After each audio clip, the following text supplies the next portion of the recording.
than this world, than anything in this world. I am created to direct my life towards God and the things of God. That's why he created me. That gives me purpose to my life as well. And it gets me out of that selfish-looking view. And then secondly, my life is fulfilled in God. Then my life doesn't become fulfilled in anything of this world. My life isn't wrapped up with family. My life, I have right relationships in my family. But that isn't the end. If God were to take my family from me, that's not the end of my life. My life is fulfilled in God. If God takes my job away from me, my life doesn't end. Because my life is fulfilled in God. It's in him that I find joy. I might find some temporary happiness in the things of this world, but my joy is found in him and in him alone. Augustine is famous for this quotation, and there's a couple different translations of this. Augustine was a pastor in North Africa a long time ago.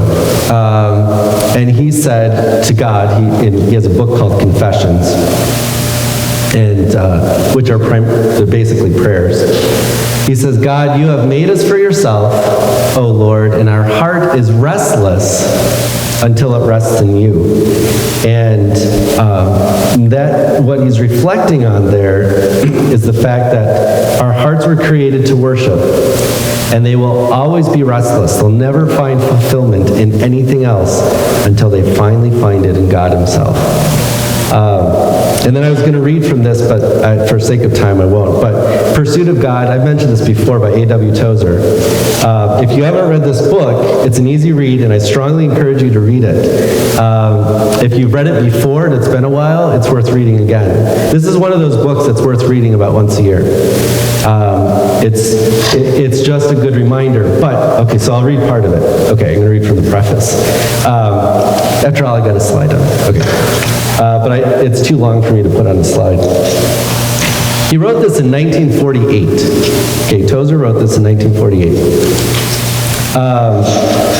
And he starts it out this way, so if you can follow along just for a minute. He says, in this hour of all but universal darkness, 1948. We live in 2023. Okay, he's talking about the state of the Christian church. He says, in this hour of all but universal darkness, this is how he describes the Christian church in America, all but universal darkness. One cheering gleam appears. Within the fold of conservative Christianity, there are to be found increasing numbers of persons whose religious lives are marked by a growing hunger after God himself. They are eager for spiritual realities and will not be put off with words, nor will they be content with correct interpretations of truth. They are athirst for God, and they will not be satisfied until they have drunk deep at the fountain of living water. And then he makes some other disparaging remarks, and he says, I trust I speak in charity, but the lack in our pulpits is real. Milton, John Milton's Paradise Lost, Milton's terrible sentence applies to our days as accurately as it did to his. The hungry sheep look up and are not fed.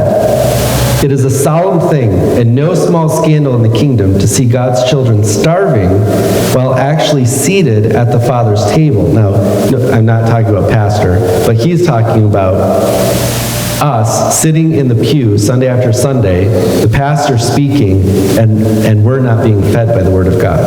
That's what he's talking about here.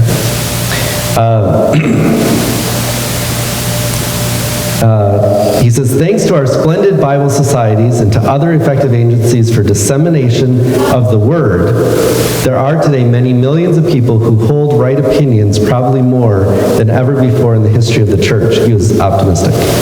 Yet I wonder if there was ever a time when true spiritual worship was at a lower ebb. To great sections of the church, the art of worship has been lost entirely, and in its place has come that strange and foreign thing called, quote, the program.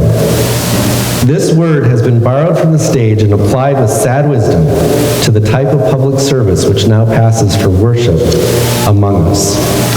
And he goes on to say, this book is a modest attempt to aid God's hungry children so to find him.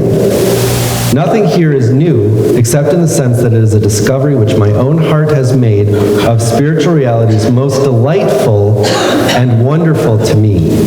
Others before me have gone much farther into these holy mysteries than I have done. But if my fire is not large, it is yet real, and there may be those who can light their candles at its flame. So again, I strongly recommend Tozer's book. But man's chief end.